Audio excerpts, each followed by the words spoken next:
مفتی شفیع صاحب رحمۃ اللہ علیہ حضرت ہی کے خلیفہ ہیں. حضرت نے خود ایک مرتبہ اپنے صاحبزادوں سے کہا، حضرت مفتی تقی عثمانی صاحب، مفتی رفیع عثمانی صاحب، دونوں بزرگوں سے میں نے خود یہ واقعہ سنا اور کتابوں میں لکھا ہوا ہے. ان صاحبزادوں کو جمع کر کے کہا کہ بھئی میں تمہارے کندھوں کے اوپر جتنی ذمہ داریاں دیکھنا چاہتا ہوں یا تمہارے اندر جتنی ذمہ داری کا احساس دیکھنا چاہتا ہوں وہ میں دیکھ نہیں رہا ہوں. ایسا ہوتا ہے کہ جب بڑا ہوتا ہے تو نیچے والے اتنی رسپانسبلٹیز نہیں لیتے ہے نا. تو ان کو ترغیب دے رہی تھی. تو ترغیب دیتے ہوئے یہ کہا کہ میں اپنی زندگی کے 2 واقعات آپ کو بتلانا چاہتا ہوں جو آج تک میرے اور اللہ کے سوا کسی کو معلوم نہیں.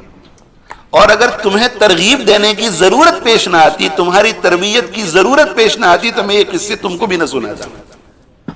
بس آج یہ دونوں قصے سنا کر کے بات ختم کرتا ہوں. پہلا قصہ یہ ہے، یہ تھانہ بھون کے اسٹیشن پر سے مجھے بات یاد آئی تو وہ تھانہ بھون والا قصہ آخر میں بیان کرتا ہوں.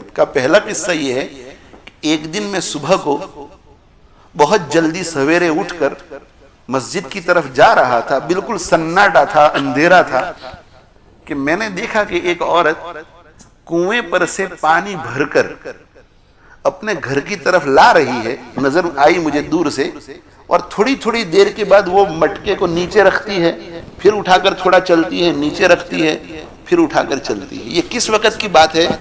جب آپ دارالعلوم دیوبند کے مفتی اعظم ہیں، صدر مفتی. تو کہا کہ میں آگے بڑھا اور میں نے کہا کہ امی جان آپ مجھے دے دیجیے، میں اٹھا کر آپ کے گھر تک پہنچا دیتا ہوں. وہ تو بیچاری مجبور تھی ہی، اس نے دے دی. اسے پتا نہیں کہ یہ کون ہے. وہ آگے حضرت آگے چل رہے ہیں، وہ پیچھے سے بتا رہی ہے راستہ. کہا کہ گھر گیا اور گھر جا کر کے میں نے کہا کہ امی جان کہاں رکھنا ہے یہ مٹکا؟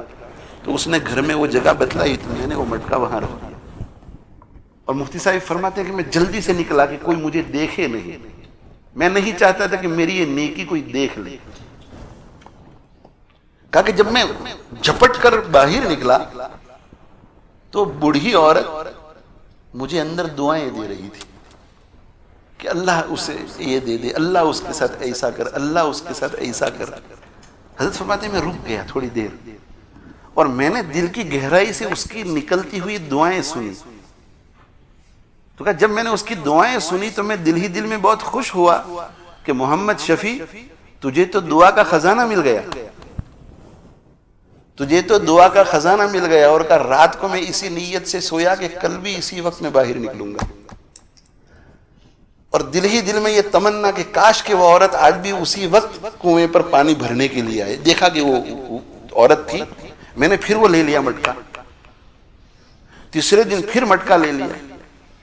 کہا کہ پہلے دن سے لے کر میں ہجرت کر کے پاکستان آیا اس وقت تک میں دیوبند میں ہوں اور میں نے اس عورت کا پانی بھر کر اس کے گھر میں نہیں پہنچایا. ایسا کبھی نہیں ہوا. آج ہماری حالت کیا ہے؟ ذرا اونچی کتابیں ہم پڑھانے لگ جاتے ہیں تو اپنی ایک کیریئر بیگ بھی ہم سے نہیں اٹھائی جاتی. کسی بوڑھے کو راستے میں دیکھتے ہیں تو دل میں یہ خیال آتا ہے کہ یہ بیچارہ پریشان ہے، اس چاچا کے ہاتھ سے تھیلی اٹھا لینی چاہیے. مگر مان خیال آتا ہے کہ میں تو شیخ الحدیث ہوں، میں تو شیخ التفسیر ہوں، میں تو مدرسے کا صدر مفتی ہوں. لوگ دیکھیں گے تو کیسا لگے گا؟ تزکیہ ہو گیا تھا. اور پھر چھپایا، کسی کو کہا نہیں. اور کا دوسرا واقعہ یہ ہے کہ تھانہ بھون کے اسٹیشن پہ ایک مرتبہ رات کو 12 بجے اترا اور ٹرین میں جب سفر کر رہا تھا تو میں نے ایک دوسرے صاحب کو دیکھا جو بیوی بچوں کے ساتھ تھانہ بھون آ رہے تھے اور وہ حضرت کے مرید تھے اور میں ان کو پہچانتا تھا اس لیے کہ میں تھانہ بھون ان کو پہلے بھی دیکھ چکا تھا. تو میں سمجھ گیا کہ یہ بھی خانقاہ جا رہے ہیں، میں بھی خانقاہ جا رہا ہوں. وہ مجھے بھی پہچانتے تھے اور جانتے تھے کہ مفتی محمد شفیع ہے اور دارالعلوم دیوبند کے مفتی ہیں. کہا کہ جب اسٹیشن پر اترے تو میں نے اپنا ہاتھ میں تھیلا لیا اور میں اسٹیشن سے نکلنے لگا. اور وہ صاحب چونکہ بیوی اور چھوٹے چھوٹے بچوں کے ساتھ تھے، سامان ان کا زیادہ تھا، تو وہ پکارنے لگے کہ کولی کولی کولی. تو حضرت فرما رہے ہیں کہ میں آگے بڑھتے بڑھتے مجھے خیال آیا کہ پتہ نہیں ان کو اس وقت رات کو کوئی کولی ملے گا یا نہیں. تو کہا میں ذرا رک گیا تھوڑی دیر کے لیے.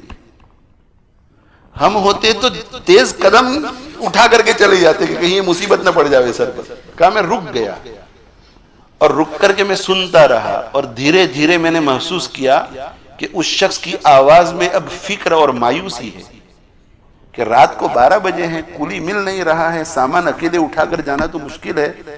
مفتی صاحب فرماتے ہیں کہ میں نے اپنا جو رومال تھا اسے اپنے سر پر اوڑھ کر کے منہ کو بند کر دیا.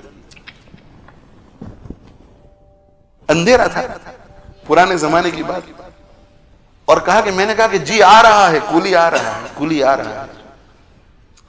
دارالعلوم دیوبند کے مفتی, صدر مفتی حضرت تھانوی رحمۃ اللہ علیہ کے خلیفہ.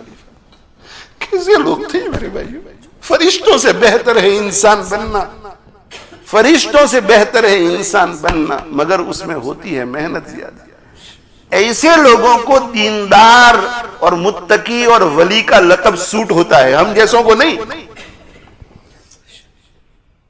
ہم لوگوں کے اوپر دینداری کا لقب لگ گیا ہے, اسی وجہ سے اسلام بدنام ہے. لوگ ہمیں دیکھ کر کے اسلام کو بری نظر سے دیکھتے ہیں.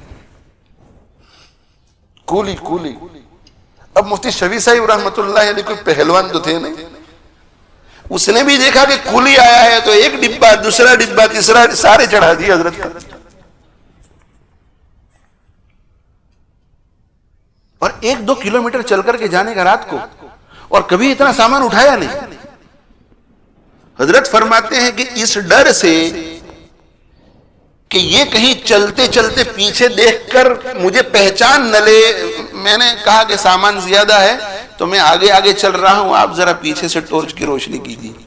آواز بدل کر میں نے کہا, اور بس وہ میں جو ہے سامان اٹھا کر بڑی مشکل سے 1 کلومیٹر 2 کلومیٹر چل کر تھانہ بھون پہنچا, اور اس گھر تک پہنچایا جس گھر میں ان کا قیام ہے. اب ان صاحب نے کہا کہ آپ ذرا ٹھہریے, میں سامان درست کر کے کرایہ دینے کے لیے آ رہا ہوں. حضرت فرماتے ہیں کہ وہ صاحب اندر گئے اور میں وہاں سے سرک گیا, اور میں اپنی قیام گاہ پر آ گیا. اب وہاں معاملات کی بہت صفائی تھی حضرت تھانوی رحمۃ اللہ علیہ کے یہاں. تو کہتے ہیں کہ صبح حضرت کی جو مجلس ہو رہی تھی اس میں بھی بیٹھا ہوا ہوں, اور یہ صاحب آئے اور کہنے لگے کہ حضرت رات کو ایک عجیب واقعہ پیش آیا ہے, اس کے بارے میں رہنمائی چاہتا ہوں. کیا واقعہ پیش آیا؟ تو کہا ایک کولی کو کرائے پر لیا, وہ سامان اٹھا کر یہاں تک لے آیا, مگر کرایہ لیے بغیر ہی وہ چلا گیا ہے. تو اب مجھے کیا کرنا چاہیے؟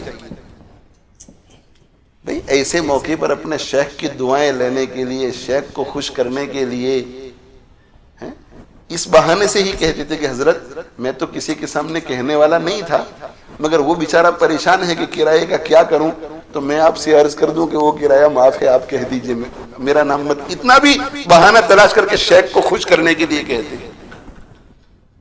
مگر کہتے ہیں کہ میں خاموش رہا, حضرت کو کسی کو اطلاع نہیں, اس سے کہ میں نے وہ نہ کسی میرے اللہ کے لیے کی تھی. یہ تزکیہ. آج میرے بھائی اگر ہم سب کا تزکیہ ہو جاتا تو سارے جھگڑے ختم ہو جاتے, ساری لڑائیاں ختم ہو جاتی. ایک دوسرے کو احترام کی نظر سے دیکھتے, محبت کی نظر سے دیکھتے, ایک دوسرے کی مخالفت نہ کرتے.